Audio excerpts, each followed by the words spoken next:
Hello, I'm Chuck Martin, and this is the Voices of the Internet of Things. With me today is Ed Montanari, Chairman of the Advanced Air Mobility Task Force for the city of St. Petersburg in Florida. Ed formerly was an American Airlines pilot flying the Boeing 727, 757, 767, and 777 aircraft. While in the Air Force, he logged more than 1,000 hours flying F-16 fighter aircraft. He also has been a city council member in St. Petersburg and served as chairman of that council. For the past year, Ed has been leading a task force charged with plotting a course for advanced air mobility in St. Petersburg, which just issued the final report. Welcome, Ed. Chuck, it's great to be with you. This is pretty exciting because a lot of communities have no idea what to do in terms of, I mean, they've seen flying vehicles are coming, but they really don't know how to get them there. Can you tell us the history? Why did the task force start? This was like last year. Yes, so when I was still serving on city council, we have a magazine here in Florida called Florida Trend Magazine, and it talks about new things that are coming our way. And they did a cover story on advanced air mobility. And being an elected official, I received that magazine, and I'd heard about advanced air mobility, but hadn't done anything about it. And I led one of the subcommittees on our city council, our economic and workforce development committee. And I put something on the agenda to study advanced air mobility. And at that first meeting, I could tell that this is going to be a very deep subject and that we needed to form a committee of experts in our city to study this in detail. And that's kind of how the task force got started. So this task force was 12 members that you led. Where did these 12 people come from? They're all residents of the city of St. Petersburg, and we had 12 great people serving on this task force. We had some people that were experts in the field on advanced air mobility, but only about two of the 12. The others, on the other end of the spectrum, we had a couple of people that didn't know very much about aviation in general. And then most of the people were somewhere in the middle. And I put myself somewhere in the middle. You know, I have an extensive aviation background, but I didn't know that much about advanced air mobility. And the city council and the mayor gave us six different areas to study, how they wanted us to look into this. And we began our study in April, and they gave us 9.5 months to get the job done. So, So why St. Petersburg? A lot of people don't know where St. Petersburg is, especially people outside the U.S. Like, where is it and why St. Pete? so St. Petersburg is the fifth largest city in the state of Florida. It lies on the west coast of Florida. Right across the bay from us is the city of Tampa. And St. Petersburg has a unique aviation history. The first airline flight started from St. Petersburg, Florida on January the 1st, 1914. And so we have a unique aviation history. So for us, studying this emerging industry of advanced air mobility was very exciting and kind of goes back to our roots as a city. Our population here is roughly 260,000 people. We have a municipal airport downtown and another airport that we share with the county, a major commercial airport. So how did you decide where this should start from? What airport? The downtown airport was the place that we thought that should be a focused focus of our study. Uh, and uh, and City Council, in the objectives that they gave us, they want us to study how we can incorporate advanced air mobility aircraft at our downtown airport, and then how they could operate throughout the city, and what sort of uses that they would have, what sort of how would we integrate them into our transportation system, not just in the city, but at the county level, regional level, state level, and federal level. As you went through this process, did the members find out that, well, this is tougher than we thought, or this is easier than we thought?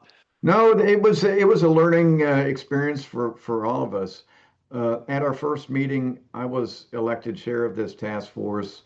And as somebody that had studied a little bit about advanced air mobility, but had a lot more to learn, my first kind of thinking was we need to bring the task force up to a minimum level of knowledge. So we started breaking up the tasks that our city leaders gave us and began our meetings with subject matter experts being invited in to talk to us about advanced air mobility in general. And then we drilled down deep on all sorts of different issues that are associated with it: infrastructure, uh, airspace, electricity, uh, land use and zoning.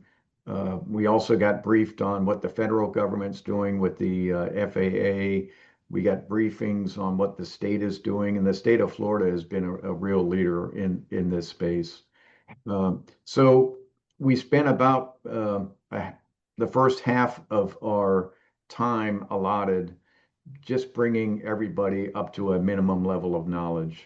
And we were really blessed with some of the uh, brain power that we had on our task force. We have some very innovative thinkers, and you met one of them, Chuck, when we went and visited Jay Rogers. He was one of our task force members that started a 3D printing furniture manufacturing company. They started with furniture, now they're doing other things, but somebody like a Jay Rogers thinks has a disruptive uh, industry kind of mindset. And we have some financial companies here in the city that have the same sort of mindset. And they have a good view of what's coming in the future when it comes to all sorts of different things. So if a community is going to set one of these up, say a task force to look at this, where do they start? Do they look for leading thinkers in their community, or do they go through their city management process and have people picked by the mayor or the leader of the city, or something different? I think it's a combination of things. So when here in the city of St. Petersburg, the mayor and city council kind of worked together and went out into the community and selected people that are knowledgeable about aviation, that understand how the city works. We had people that work like we have a regional planning organization that works on transportation. We had the executive director of that organization on our task force.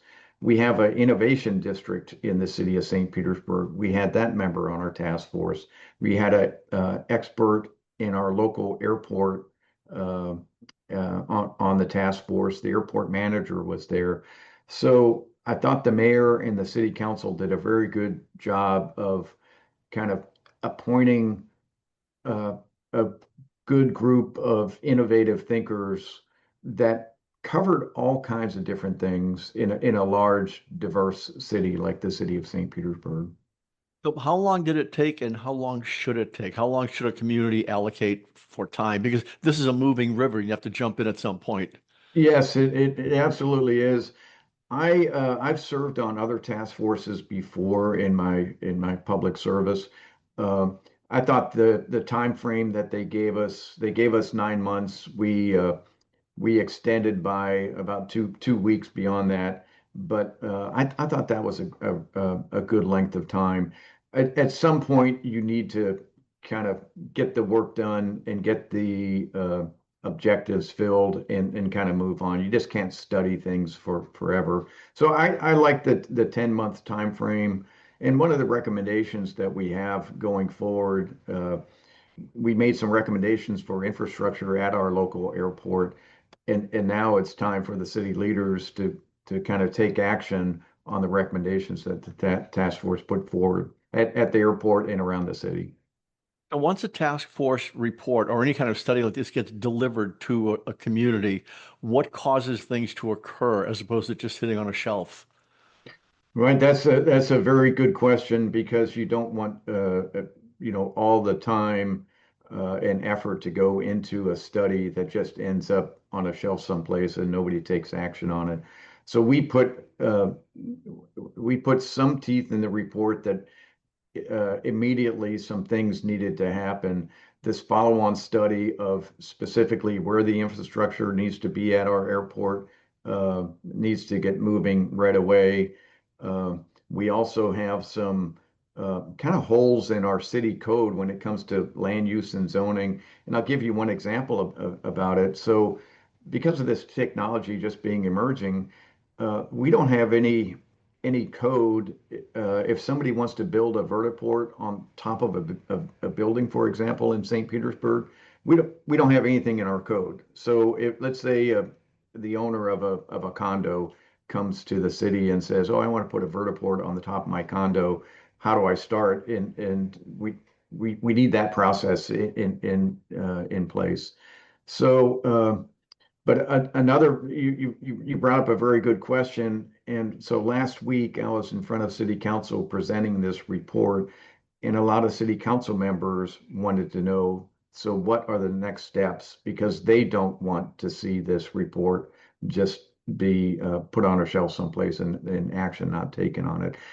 Uh, if I can just follow up with one other thing, the interest level here in the city of St. Petersburg seems to be very high. I've been asked to do interviews for different news outlets. I've been invited to different working groups, whether it's transportation or innovation, uh, since Thursday, so just a few days ago.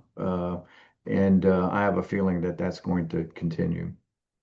Along the way, did you run into any naysayers? Because typically every new technology has a naysayer says this Mhm. flying thing's never going to work. Why are we spending all our time in this? Right. Actually, we didn't. That's we really didn't run into naysayers. Sometimes I would see because every now and then when we were doing our study, a news outlet would do a report or a blog or something, and then it would be put on social media, and somebody would post something about it and say something like, "Why are we studying this? We have all kinds of other problems with the city." But it was minimal, and there's always going to be that sort of pushback. Um, but the thing that I always try to take perspective with is, so I explained how the airline business started here in January 1914. And if you think back, if you lived here at the time, a lot of people had never seen an airplane before. And all of a sudden, there's these people that come into town and they want to start this company called an airline. And they want to fly passengers from St. Petersburg across the bay to Tampa. We didn't have any bridges back then. And it used to be like a 9 or 10 hour uh, ride if you had a car or you took horse and buggy to get around. Uh, but with an airplane, you could do it in 22 minutes. Uh, but at the time, I'm sure there were people going like, "Why are we spending money on this? We don't even have lights in a good part of our city. We don't have a sewer system. We don't have our streets need to be paved." But cities and other big organizations need to be able to walk and chew gum at the same time. You need to be working on the infrastructure, but you also need to be open to the new ideas and especially transformative ideas of what the future is going to be like. So you look at the very humble beginning of the first airline flight. It was a two-seat seaplane. The first airline pilot was a guy named Tony Janis. The first passenger was the mayor of St. Petersburg. And that started the international airline business. And look at where it went. And I feel the same way. And it kind of gives me goosebumps to think about we're doing a similar thing in advanced air mobility that's going to be transformative to the way that we move people around. So two questions on challenges. In terms of the task force, what was the biggest challenge? Was it educating the members to get up to speed and then starting to go fast? And then after that, what was the challenge for when you looked at all the issues? Because you looked at a lot of issues. I mean, I read that Mhm. 48-page report. There's like everything in there. It's the kitchen Yeah, sink. yeah. Um, what were the challenges there that it's like, okay, what do we do now? A couple challenges that I thought about. What I didn't want to do is write a very technical report for experts in advanced air mobility or aviation, and then the your average person might not be able to grasp the significance of what we're doing. So when we wrote the report, we wrote it in a manner that the average person could pick it up, understand about advanced air mobility, some of the different uses that it could be, and then look into the recommendations of what we were trying to accomplish when it comes to infrastructure. Uh, Education is a big component that we looked at. Workforce development, trying to train people to either operate eVTOLs and eCTOLs or maintain them or manufacture them. So we try to do a lot of different things. Um, so trying to keep a technical report and study like this easy to read it can be challenging, but we found a way to do it. We have a pretty straightforward narrative, and then we put all the technical stuff in the appendices of the report. So if somebody wants to drill down deep and figure out the dimensions of what a landing area for a vertiport wants to be, we've got that in the appendices. We also put in all the links to the regulatory agencies like the FAA, FDOT, uh, and different other transportation groups. So you've got all these things that you recommended for to the city council now. Was there anything that you say, well, you've got zoning, you've got vertiport construction, you've got energy for power, Mhm. you've got Mhm. state, local, all kinds of regulation. What's the big thing? Do you have to move forward on everything in terms of a community? Well, so the initial goal for me is to have eVTOLs uh, flying out of our city as soon as we safely can do that. We do need some infrastructure improvements out here to allow that to happen, but it's not much. We need to have a designated landing area, and because most of these uh, eVTOLs and eCTOLs are going to be electrically powered, we need to have power sources out there. Right now at our airport, we don't have the capability to charge an eVTOL, but there's manufacturers out there that sell that sort of equipment. That's something that we could order and station at our airport. What about the regulations? That's like passing laws takes more than a couple of weeks. Oh, yes, the regulations, and especially when you start getting into land use regulations, those things, some of the simple ones you might be able to pass on the local level, but the way that the county and the state are organized, depending on exactly what you're trying to change, you may have to take a vote at the city level, and then it has to go to the county to get approved, and then it's got to go up to the state level to get signed off because we might be changing the comprehensive plan for the city. And those are very bureaucratic. Might take six months to do something large. The thing that makes me optimistic about this is that the state of Florida has been such a leader in this area. They started on it uh, over 3 years ago, maybe 4 years ago, and then at the federal level, the federal government has been leading also. Uh, President Trump in June of last year put out a very it was like a 15-page executive order on advanced air mobility and drone technology.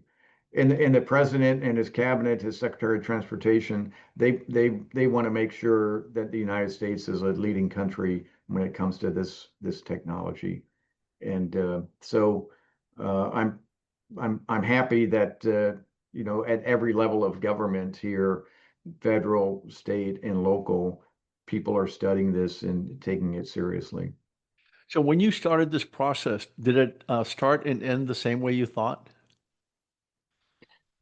No, you kind of start and I knew where we should end up, but sometimes you kind of get a little sideways and you go study some things, and that's just kind of how you get 12 people on a committee, and it wasn't just when we had our meetings, it wasn't just us 12.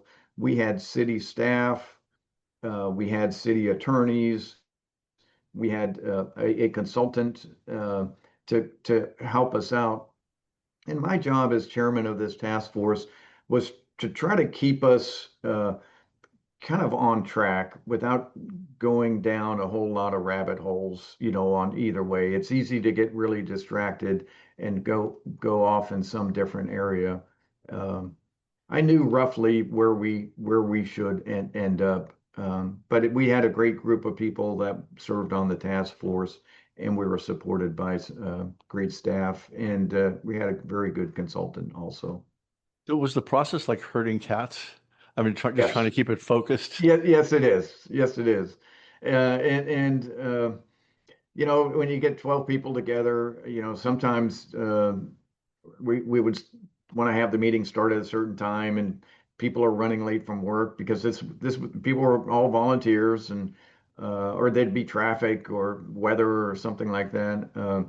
But then you get started and you'd get into the work, and but people were very dedicated, very focused, and we were able to bring in some very fascinating speakers.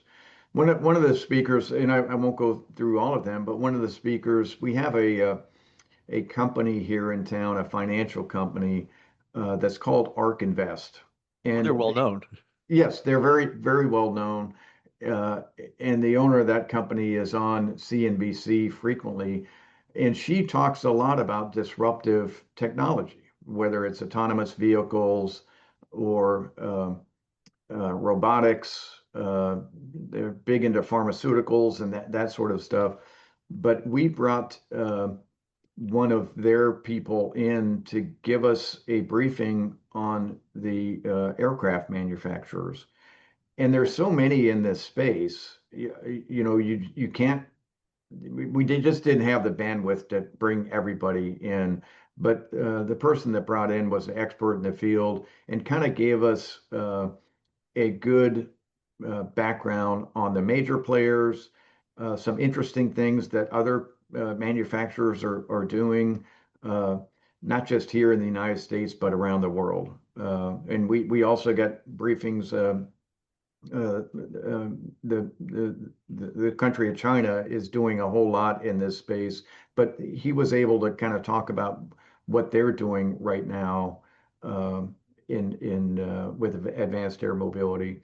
And Without then pilots. yes, and then the other thing in the Middle East. I mean, there's a lot of work being done. Uh, it was just fascinating to bring somebody like that in and kind of get their perspective on it. As a serious and seasoned pilot, how do you look at these flying vehicles? You know, I really am excited about this technology. I can't wait to go fly in one myself.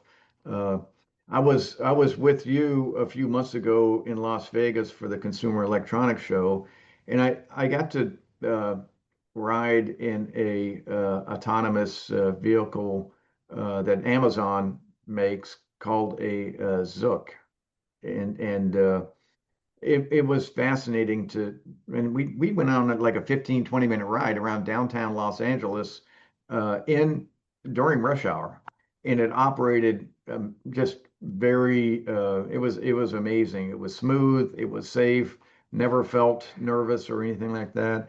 And I'm looking forward to the day that I can get into an eVTOL and have the same kind of experience. Do you want to fly one? Yes, yes, I do. Yes, I do. Yeah, yeah. It's not viewed as a toy based after flying 777s.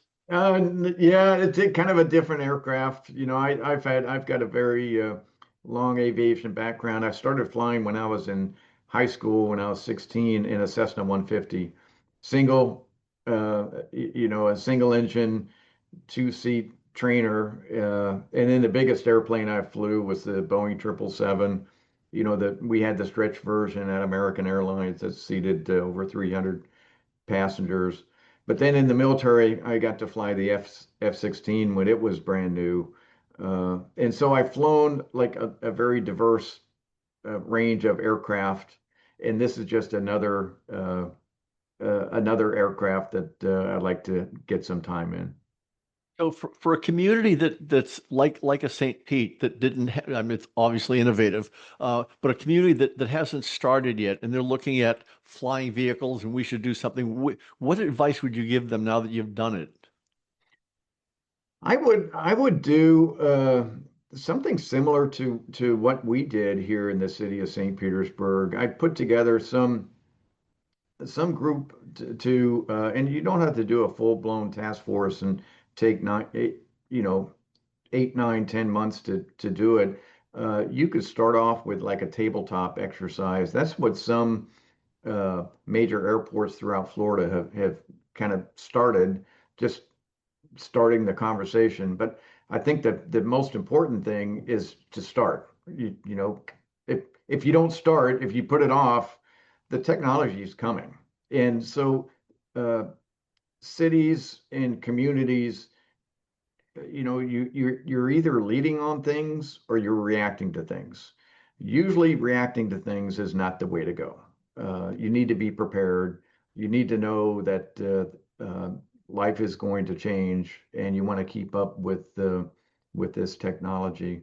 We're talking about advanced air mobility, but we're seeing autonomous vehicles every day. It seems like they're advancing the autonomy when it comes to vehicles is advancing every day, and that's another big area that we need to be prepared for. So finally, we're sitting here a year from now and we're talking Mhm. about advanced air mobility in St. Petersburg. What will we be talking about? I hope to have operations started very quickly here, and it's logical. The first place that they would operate out of would be our local airport. We, our local general aviation airport, we have roughly 90,000 operations a year at the airport. We have a combination of general aviation, some business. Aircraft flying, both turbine and reciprocal aircraft. We also have helicopter operations, but I could see eVTOLs and eCTOLs easily operating out of our airport. I'd like to do that quickly. The city of St. Petersburg is a beautiful city right on the waterfront of Tampa Bay. We're 6 miles away from the beaches. We have a lot of people that come visit our city, especially in the wintertime. It's a destination to go to. We have a lot of museums, but if you go up and do a sightseeing tour of the area, it's just really pretty. The land and the water, and you can see all sorts of things from the air. We've got beautiful scenery and beaches.